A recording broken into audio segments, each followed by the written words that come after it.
ಮಾತಾಡ್ಲಿ. ಈಗ ತಾವೇನ್ ಹೇಳಿದ್ರಿ? ಆಯ್ತೇನ, ನಾನು ಹಿಂದೆ ಪಡ್ಕೊಂಡಿದ್ದೇನೆ, ನೀವು ಮಾತಾಡಿ. ಮಾತಾಡಿ. ಚರ್ಚೆ ಬೇಡ, ನಾನು ಹಿಂದೆ ಪಡ್ಕೊಂಡಿದ್ದೇನೆ. ಮಾತಾಡಿ, ನೀವು ಮಾತಾಡಿ, ಚರ್ಚೆ ಬೇಡ. ಹೌದು, ನೀವು ಮಾತಾಡಿ. ಈಗ ನೀವು ಮಾತಾಡಿ. ಆಯ್ತು, ಬಿಟ್ಟು ಬಿಡಿ, ಯಾಕೆ ಚರ್ಚೆ ಇದರಲ್ಲಿ? SC ST ಜನಾಂಗದವ್ರು ಹೋದ್ರೆ ಅಟ್ಟೆ ಕಡಿಬಾರ್ದು. ಆಯ್ತು, ಜನರಲ್ ಹೋದ್ರೆ ಕಡಿಬೇಕು. ಅದು ನೀವು ಹೋದ್ರೆ ನಿಮ್ಗೆ ಬೇರೆ ಕೊಡುವ, ನೀವು ಹೋದಾಗ ನಿಮ್ಗೆ ಬೇರೆ ಮಾಡುವ. ಆಯ್ತು, ಚರ್ಚೆ ಬೇಡ. ಆಯ್ತು, ಚರ್ಚೆ ಬೇಡ, ಅದನ್ನು ಚರ್ಚೆ ಯಾಕೆ? ಆಯ್ತು, ಅದಿಲ್ಲ ಯಾಕೆ ಚರ್ಚೆ ಎಲ್ಲಿದ್ದಕ್ಕೆ? ಆಯ್ತು,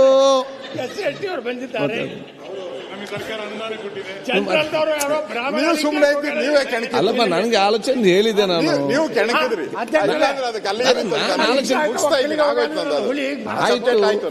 ಆಯ್ತು, ಅದನ್ನ ಯಾಕೆ? ಯತ್ನಾಳ್ ಅವ್ರೆ ಕೂತ್ಕೊಳ್ಳಿ. ಯಾಕಂದ್ರೆ ಹುಲಿಗೆ ಬಹಳ ಸಂಬಂಧ. ಆಯ್ತು, ನಾನು ಸನ್ಮಾನ್ಯ ಮುಖ್ಯಮಂತ್ರಿ ಅವರಿಗೆ ಬಿಟ್ಟಿದ್ದೀನಿ. ನಾನು ಇಷ್ಟೊತ್ತೂ ಆ ಜನಾಂಗದ ಸಮಸ್ಯೆಗಳು, ಆ ಜನಾಂಗದ ಏನೇನು ಪ್ಲಾನ್ ಇದೆ ಅದೆಲ್ಲನೂ ಕೂಡ ಹೇಳಿದ್ದೀನಿ. ಅವ್ರಿಗೇನು ನ್ಯಾಯಯುತವಾಗಿ ಸಿಗಬೇಕಾಯಿತು ಅದು ತಪ್ಪೋಗ್ತಾ ಇದೆ, ಅದನ್ನು ಸರ್ ಮಾಡಿ ಅನ್ನೋದು. ನೀವು ಬಡ್ಜೆಟಲ್ಲಿ ಏನು ಘೋಷಣೆ ಮಾಡಿದ್ದೀರಾ, ಈ ಮಾಡಿರೋಂಥ ಘೋಷಣೆಯಲ್ಲಿ ಆ ಹಣವನ್ನು ಯೂಸ್ ಮಾಡಿರೋದು ಅಪರಾಧ, ಅದು ತಪ್ಪು, ಮಾಡಬಾರ್ದಾಗಿತ್ತು. ನೀವು ಮಾಡಿದ್ರೆ ಏನಾಗುತ್ತೆ, ಆ ತಾರತಮ್ಯನ ನೀವು ಯಾವತ್ತೂ ಕೂಡ ತಪ್ಪಿಸೋಕ್ಕೆ ಸಾಧ್ಯನೇ ಇಲ್ಲ, ಹಾಗೇ ಹೋಗ್ತೈತೆ. ನಾನು ಹೇಳಿದ್ನಲ್ಲ, ಅವ್ರಿಗೆ 2,000 ಕೊಟ್ಟರೆ ಇವ್ರು 4,000 ಕೊಟ್ಟರೆ ಆ ಮಟ್ಟಕ್ಕೆ ಬರೋಕ್ಕೆ ಅವಕಾಶ ಆಗುತ್ತೆ, ಇಲ್ಲ ಅಂದರೆ ಸಾಧ್ಯನೇ ಇಲ್ಲ. ಆ ದೃಷ್ಟಿಯಿಂದ ಮುಖ್ಯಮಂತ್ರಿಗಳು ಇದ್ರ ಬಗ್ಗೆ ಬಡ್ಜೆಟಲ್ಲಿ ಮಾಡಿರೋದು ಸರಿಪಡಿಸ್ಕೊಬೇಕು. ಅವರು ಈ ಗ್ಯಾರಂಟಿಗಳು ಕೊಟ್ಟಿದ್ದಾರಲ್ಲ, ಅದನ್ನು ತೆಗೆದು ಆ ಜನಾಂಗಕ್ಕೆ ಕೊಡುವಂಥ ವ್ಯವಸ್ಥೆ ಆಗಬೇಕು ಅನ್ನೋದು ನನ್ನ ಆಗ್ರಹ. ಸನ್ಮಾನ್ಯ ಅಧ್ಯಕ್ಷರೇ, ಇನ್ನೊಂದು ಓಲೈಕೆ ರಾಜಕಾರಣ. ಈಗ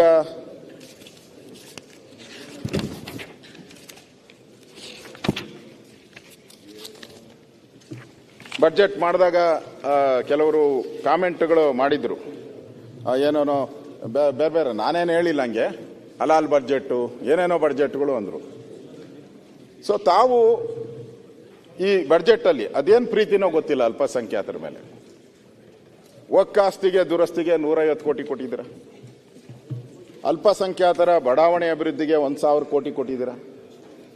ಉರ್ದು ಶಾಲೆ ಅಭಿವೃದ್ಧಿಗೆ 100 ಕೋಟಿ ಕೊಟ್ಟಿದ್ದೀರ. ಇಮಾಮ್ಗಳಿಗೆ ಗೌರವಧನ 6,000 ಹೆಚ್ಚಳ ಮಾಡಿದ್ದೀರ. ಮಜೀನ್ಗಳಿಗೆ 5,000 ಹೆಚ್ಚಳ ಮಾಡಿದ್ದೀರ. ಅಲ್ಪಸಂಖ್ಯಾತರ ಸಾಂಸ್ಕೃತಿಕ ಚಟುವಟಿಕೆಯಾಗಿ ಬಯೋಪಯೋಗಿ ಸಭಾಂಗಣಕ್ಕೆ ತಾಲೂಕಿಗೆ 50, ಜಿಲ್ಲೆಗೆ 1 ಕೋಟಿ, ಪ್ರತಿ ತಾಲೂಕು ಜಿಲ್ಲೆಗೆ ಕೊಟ್ಟಿದ್ದೀರ. ಹಜ್ ಭವನ ಹೆಚ್ಚುವರಿ ಕಟ್ಟಡ ಕೊಟ್ಟಿದ್ದೀರ. ಅದೇ ರೀತಿ ಅಲ್ಪಸಂಖ್ಯಾತರು ಹೆಚ್ಚಿರುವ ಕಡೆ ITI ಅಭಿವೃದ್ಧಿಗೆ ಹಣ ಕೊಟ್ಟಿದ್ದೀರ. ಅಲ್ಪಸಂಖ್ಯಾತ ವಿದ್ಯಾರ್ಥಿಗಳಿಗೆ ಫೀ ವಾಪಸಾತಿ 5 ಲಕ್ಷವರೆಗೆ ಕೊಟ್ಟಿದ್ದೀರ. ವಿದೇಶಕ್ಕೆ ತೆರಳುವ ಅಲ್ಪಸಂಖ್ಯಾತ ವಿದ್ಯಾರ್ಥಿಗಳಿಗೆ 30 ಲಕ್ಷ ಸ್ಕಾಲರ್ಶಿಪ್ ಕೊಟ್ಟಿದ್ದೀರ. ಅಲ್ಪಸಂಖ್ಯಾತ ವಿದ್ಯಾರ್ಥಿನಿಯರಿಗೆ ಹಾಸ್ಟೆಲ್ ಕೊಟ್ಟಿದ್ದೀರ. ಒಟ್ಟು ಸಾಲ ಈ ವರ್ಷ ಮಾಡಿರುವಂಥ ಸಾಲದರಲ್ಲಿ ಇವೆಲ್ಲ ದುಡ್ಡುಗಳನ್ನು ನೀವು ಕೊಟ್ಟಿದ್ದೀರ. ಆಮೇಲೆ ಸರ್ಕಾರದ ಮುಸ್ಲಿಮರಿಗೆ ಗುತ್ತಿಗೆಯಲ್ಲಿ ಮೀಸಲು ಅಂತ ಬಂದಿದೆ. ಆಮೇಲೆ DK ಶಿವಕುಮಾರ್ ಹೇಳಿದ್ದಾರೆ ಅದು ತಪ್ಪು, ಕೊಟ್ಟಿಲ್ಲ ಅಂತ. ಬಟ್ ಕೊಟ್ಟಿರೋದು ನಿಜ ಅಂತೇಳಿ ಬಂದಿದೆ. ಅವರಿಗೆ ಗುತ್ತಿಗೆಯಲ್ಲಿ 5% ಏನೋ ಇದೆ, 4% ಮೀಸಲಾತಿಯನ್ನು ಕೊಟ್ಟಿದ್ದಾರೆ. ರಿಲಿಜಿಯನ್ ಬೇಸಿಸ್, ನಮ್ಮಲ್ಲಿ ಆ ಥರ ರಿಲಿಜಿಯನ್ ಬೇಸಿಸ್ ಕೊಡುವಂಥ ಒಂದು ಪ್ರಾವಿಷನ್ ಇಲ್ಲ ಅಂಬೇಡ್ಕರ್ ಸಂವಿಧಾನದಲ್ಲಿ. ಜಾತಿ ಹೆಸರಲ್ಲಿ ಕೊಡ್ಬೋದು, ಆದರೆ ರಿಲಿಜನ್ ಹೆಸರಲ್ಲಿ ಕೊಡಬಾರ್ದು ಅನ್ನೋದು ಇದೆ. ಇವ್ರು ಕೊಟ್ಟಿದ್ದಾರೆ. ಇವ್ರು ಕೊಟ್ಟ ಮೇಲೆ ಅಷ್ಟಕ್ಕೆ ಸುಮ್ಮನೆ ಆಗಿಲ್ಲ. ನಮ್ಮ ಜಮೀರ್ ಅಹಮದ್ ಖಾನ್ ಅವರ PS ವಿಶೇಷ ಕರ್ತವ್ಯಾಧಿಕಾರಿ, ವಿಶೇಷ ಕರ್ತವ್ಯ OSD, ಹಸನ ಸಾಬ್ MT KAS ವಿಶೇಷ ಕರ್ತವ್ಯಾಧಿಕಾರಿ, ವಸತಿ ವಕ್ಫ್ ಮತ್ತು ಅಲ್ಪಸಂಖ್ಯಾತ ಕಲ್ಯಾಣ ಸಚಿವರು, ಅವರು ಉಸ್ತುವಾರಿ ಸಚಿವರ ಅವರು ಒಂದು ಕೊಟ್ಟಿದ್ದಾರೆ. ಯಾರು? ಫರೂಕ್ ಜುನೇದ ಅಧ್ಯಕ್ಷರು, ಕರ್ನಾಟಕ ರಾಜ್ಯ ಅಲ್ಪಸಂಖ್ಯಾತ ಇಂಜಿನಿಯರ್ ಅಸೋಸಿಯೇಷನ್. ಅವರು ಇಷ್ಟು ಕೊಟ್ಟಿರೋದನ್ನ ಸಾಲದು ಅಂತೇಳಿ ಅವರು ಈಗ 5% ಸೂಪರ್ ನ್ಯೂಮರಿ ಕೋಟಾದಲ್ಲಿ 5% 7% ಹಾಗೂ ಮುಸ್ಲಿಮರ ಬಾಂಧವ್ಯರ 2B ಮೀಸಲಾತಿಯನ್ನು 10% ಹೆಚ್ಚಿಸುವ ಬಗ್ಗೆ ಮನವಿ ಮಾಡುತ್ತಾರೆ. ಅದನ್ನು ಅಲ್ಪಸಂಖ್ಯಾತ ಇಲಾಖೆ ಕಾರ್ಯದರ್ಶಿಗೆ ಮಾಡೋದು, ಜಾಸ್ತಿ ಮಾಡೋಕ್ಕೆ ಪ್ರಾವಿಷನ್ ಮಾಡಿ ಅಂತ ಲೆಟರ್ ಬರೆದಿದ್ದಾರೆ. ಅಂದರೆ ಈ ಥರ ಒಂದು ವೋಟ್ಗೋಸ್ಕರ ನೀವು ಯಾವುದಾವುದೋ ಒಂದು ಸಮುದಾಯದ ಪ್ರೇರೇಪಣೆ ಮಾಡ್ತಾ ಹೋಗ್ತಾ ಇದ್ರೆ ಏನಾಗ್ತೈತೆ ಜನ? ನಮ್ಮ ಸಂವಿಧಾನದಲ್ಲಿ ಆ ಥರ ಮಾಡಬಾರ್ದು ಅಂತ ಇದೆ, ನೀವು ಅದನ್ನೇ ಈಗ ಮಾಡ್ತಾ ಇದ್ದೀರಾ. ಅದರಿಂದ ಇವತ್ತು ಓಲೈಕೆ ರಾಜಕಾರಣ ಇದು ಸರಿಯಲ್ಲ ಅನ್ನೋದು. ಈಗ ನೀವು ಹಂಗೆ ಮಾಡಿದ ತಕ್ಷಣವೇ ಅವ್ರ್ಯಾರೋ ಬಡ್ಜೆಟ್ನಲ್ಲಿ ಜೈನ ಸಮುದಾಯಕ್ಕೆ ಕಡೆಗಣನೆ, ಗುಣಾನಂದ ಶ್ರೀ ಸಭೆ ನಡೆಸಿ ಹೋರಾಟದ ಸ್ವರೂಪ ರೂಪರೇಷೆ ಕುರಿತು ನಿರ್ಧಾರ. ಮುಖ್ಯಮಂತ್ರಿ ಸಿದ್ದರಾಮಯ್ಯನವರು ಕೇವಲ ಒಂದು ಭಾಗದ ಸಿಎಂ ಅಲ್ಲ, ರಾಜ್ಯದ ಎಲ್ಲ ಭಾಗ ಎಲ್ಲ ಸಮುದಾಯದ ಅನ್ನು ಅರ್ಥ ಮಾಡಿಕೊಂಡು ಎಲ್ಲರಿಗೂ ನ್ಯಾಯ ಒದಗಿಸುವ ಕಾರ್ಯ ಮಾಡಬೇಕು.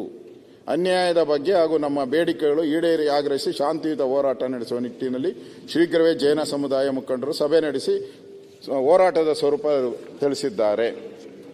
ನೋಡಿ, ಇಲ್ಲಿ ಜೈನ ಮತ್ತು ಇದೆಲ್ಲ ಸೇರಿದ್ರೆ ಎಷ್ಟು ಕೋಟಿ ಆಗುತ್ತೋ ಗೊತ್ತಿಲ್ಲ, ಆದರೆ ಜೈನ, ಬೌದ್ಧ, ಸಿಖ್ ಎಲ್ಲರಿಗೂ ಸೇರಿ 10 ಕೋಟಿ ಕೊಟ್ಟಿದ್ದಾರೆ.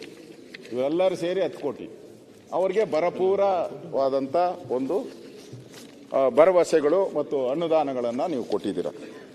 ಇದು ತಾರತಮ್ಯ ಅಂತ ನಾನು ಹೇಳೋವಂಥದ್ದು. ಹಾಂ,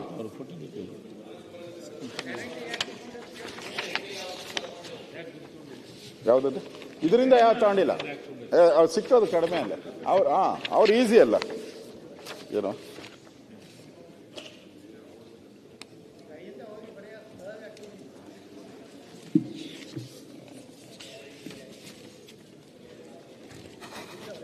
ಸನ್ಮಾನ್ಯ ಅಧ್ಯಕ್ಷರೇ, ಈ ಬಡ್ಜೆಟ್ಟಲ್ಲಿ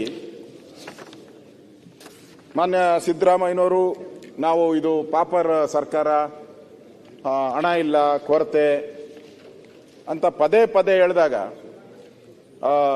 ಮುಖ್ಯಮಂತ್ರಿಗಳು ಹೇಳ್ತಾ ಇದ್ರು, ನಂದು ಪಾಪರ್ ಬಡ್ಜೆಟ್ ಅಲ್ಲ, ನನ್ನ ಪಾಪರ್ ಸರ್ಕಾರ ಅಲ್ಲ, ನಮ್ಮ ಹತ್ರ ಯಥೇಚ್ಛವಾದಂಥ ಹಣ ಇದೆ, ಬೇಕಾದಷ್ಟು ಸರ್ಪ್ಲೆಸ್ ಇದೆ. ಸಾಲದ ಹಣ ಅಲ್ಲ ಅವ್ರು ಹೇಳಿರೋದು, ನೀವು ಸಾಲ ಅಂತ ಹೇಳ್ತೀರಾ, ಅವ್ರು ಸರ್ಪ್ಲೆಸ್ ಅನ್ನೋ ಥರ ಹೇಳಿದ್ರು. ಸನ್ಮಾನ್ಯ ಅಧ್ಯಕ್ಷರೇ, ಕಳೆದ ನಮ್ಮ ಸರ್ಕಾರ ಇದ್ದಾಗ ಬಸವರಾಜ ಬೊಮ್ಮಾಯಿ ಅವರು ಮುಖ್ಯಮಂತ್ರಿ ಆಗಿದ್ದಾಗ ಅವರೆಷ್ಟು ಅನುದಾನಗಳನ್ನು ಕೊಟ್ಟಿದ್ದಾರೆ, ತಾವೆಷ್ಟು ಅನುದಾನಗಳನ್ನು ಕೊಟ್ಟಿದ್ದೀರಾ? ಇವತ್ತು ಮೈಕ್ರೋ ಫೈನಾನ್ಸ್ ಅವಳಿ ನಮ್ಮ ರಾಜ್ಯದಲ್ಲಿ ನಡೀತು, 30 ಜನ ಸತ್ತೋದ್ರು. ಯಾಕೆ ಸತ್ರು 30 ಜನ? ನೆನ್ನೆ ದಿನ ಸಾಯ್ತಾ ಇದ್ದಾರೆ, ಕಾನೂನು ಮಾಡಿದ್ಮೇಲೂ ಸಾಯ್ತಾ ಇದ್ದಾರೆ. ನೀವು ಆ ಒಂದು ನಿಗಮಗಳ ಮುಖಾಂತರ ಅವ್ರಿಗೆ ಏನು ಲೋನ್ಗಳು ಕೊಡಬೇಕಾಯ್ತು, ಆ ಲೋನ್ಗಳೆಲ್ಲ ಕಟ್ಟಾಗಿದೆ. ಈಗ ಲೋನ್ ಕೊಡ್ತಾ ಇಲ್ಲ ಅವ್ರಿಗೆ. ಯಾವಾಗ ಲೋನ್ ಸಿಕ್ಕಿಲ್ಲ, ಅವರು ಈ ಮೈಕ್ರೋ ಫೈನಾನ್ಸ್ ಅವಳಿಗೆ ಬಿದ್ದಿದ್ದಾರೆ. ಈಗ ನಾನು ಸುಮ್ಮನೆ ಒಂದು ಟ್ಯಾಲಿಯನ್ನು ಹೇಳ್ತೀನಿ ನಿಮಗೆ. ನೋಡಿ, BR ಅಂಬೇಡ್ಕರ್ ಅಭಿವೃದ್ಧಿ ನಿಗಮ ಗಂಗಾ ಕಲ್ಯಾಣ ಬಿಜೆಪಿ ಕಾಲದಲ್ಲಿ 60 ಕೋಟಿ ಇಟ್ಟಿತ್ತು. ಬಿಜೆಪಿ ಇದ್ದಾಗ 60 ಕೋಟಿ ಇಟ್ಟಿತ್ತು. 2024-25 ಅದನ್ನ ಗೌರವಾನ್ವಿತ ಸಿದ್ದರಾಮಯ್ಯನವರು 40 ಕೋಟಿಗೆ ಇಳಿಸಿದ್ರು. 20 ಕೋಟಿ ಕಟ್. ಡಾಕ್ಟರ್ ಅಂಬೇಡ್ಕರ್ ಅಭಿವೃದ್ಧಿ ನಿಗಮ ಸ್ವಯಂ ಉದ್ಯೋಗ ಯೋಜನೆ 100 ಕೋಟಿ ಇಟ್ಟಿದ್ದೀರಿ ನಾವು, ಅದು 45 ಕೋಟಿಗೆ ಬಂತು. 55 ಕೋಟಿ ಕಟ್. ತಾಂಡಾಗಳ ಅಭಿವೃದ್ಧಿ 110 ಕೋಟಿ ಇತ್ತು ನಾವು ನಮ್ಮ ಸರ್ಕಾರ ಕೊಟ್ಟಾಗ, ಅದು 60 ಕೋಟಿ ಕೊಟ್ಟರು, 50 ಕೋಟಿ ಕಟ್ ಮಾಡಿದ್ರು. ಬೋವಿ ಅಭಿವೃದ್ಧಿ ನಿಗಮ 95 ಕೋಟಿ ನಾವು ಕೊಟ್ಟಿದ್ರಿ, ಅವರು 55 ಕೋಟಿಗೆ ಇಳಿಸ್ಬಿಟ್ರು. ದೇವರಾಜ ಅರಸು ಹಿಂದುಳಿದ ವರ್ಗಗಳ ಅಭಿವೃದ್ಧಿ ನಿಗಮ ನಾವು 190 ಕೋಟಿ ಕೊಟ್ಟಿದ್ರಿ, ಬಂದಾಗ 3 ವರ್ಷಗಳ ಇವರ ಅನುದಾನಗಳು ಕ್ರಾಂತಿವೀರ ಸಂಗೊಳ್ಳಿ ರಾಯಣ್ಣ ಕ್ಷೇತ್ರದ ಅಭಿವೃದ್ಧಿ ಇವರು 106 ಕೋಟಿ ಕೂಡ ಯಾವ ನಿಗಮದಿಂದನೂ ಅದನ್ನ 50 ಕೋಟಿ ಒಬ್ಬ ಫಲಾನುಭವಿಗೆ ಅನುದಾನ ಲಭ್ಯ ಆಗದೆ. ಆಮೇಲೆ ಕರ್ನಾಟಕ ಉಪಹಾರ ಅಭಿವೃದ್ಧಿ ನಿಗಮ ಮಾತ್ರ ಇತ್ತು 3 ವರ್ಷ 15 ಕೋಟಿ ವರ್ಷಗಳಲ್ಲಿ, ಅದು 8 ಕೋಟಿ ಆಯ್ತು. ಡಿಸ್ಟರ್ಬ್ ಮಾಡಬೇಡಿ. ಹಿಂದುಳಿದ ವರ್ಗಗಳ ವಿದ್ಯಾರ್ಥಿನಿಯರ ನಿಲಯ ನಿಮ್ಮವ್ರು ಹೆಂಗ್ ಮಾಡಿದ್ದಾರೆ ಅಂತ ಹೇಳ್ತಾ 3 ಇದ್ದಾರೆ. ವರ್ಷ ನಿಮ್ಮ ಆಡಳಿತದಲ್ಲಿ ಅದು 193 ಕೋಟಿ ಅಂತ ಹೇಳಿದ್ದು, ನಾನು ಬೇರೆ ಏನ್ ಹೇಳಿಲ್ಲ. ಘೋಷಣೆ ಅದು ಅಷ್ಟೇ. 90 ಕೋಟಿ ಆಯ್ತು. ಅದು ಜಾರಿ ಆಗಿರ್ಲಿಲ್ಲ. ರಾಜ್ಯದ ವಿವಿಧ ಮಠಗಳಿಗೆ ಮಾಡಿ ಕೆಲಸ ಆಯ್ತಾ? ಯಾವ ಕೆಲಸ ದೇವಾಲಯಗಳಿಗೆ ಆಗಿಲ್ಲ? ಮುಖ್ಯಮಂತ್ರಿ ವಿಶೇಷ ಎಲ್ಲ ಸಹಾಯಧನ ಮಾಡೋದ್ರಿ. ಯಾವ 154 ಕೋಟಿ. ಕಾರ್ಯಗತ ಮಾಡ್ಲಿಲ್ಲ ಅದನ್ನ ತಿಳ್ಕೊಳ್ಳಿ. ನೀವೀಗ ಎಷ್ಟು ಮಾಡಿದ್ರಿ? ಅದು 30 ಕೋಟಿ ಕಾರ್ಯಗತ ಮಾಡ್ಬೇಕು. 124 ಕೋಟಿ ಕಟ್. SCP TSP ನಾನು ಹೇಳ್ತೀನಿ. ನೇಕಾರ ಅವ್ರು ಯೋಜನೆ ಹೇಳಿದ್ರಲ್ಲ, ನಾನ್ ನಾಳೆ ಉತ್ತರ ಕೊಡ್ತೀನಿ. ನನಗೆ ಕೊಡ್ತೀನಿ ನಾಳೆ ಉತ್ತರ. ನೀವು ಮುಖ್ಯಮಂತ್ರಿಗಳು SCP ನೀವು TSP ಏನ್ ಮಾಡ್ಯಾರ ಅಂತ ಓಕೆ ಏನಾಗಿದೆ ಅಂತ ನಾನ್ ಕೊಡ್ತೀನಿ ಉತ್ತರವ. ಆಯ್ತು ನೀವು ಮಾತಾಡೋ ಕೊಡಿ.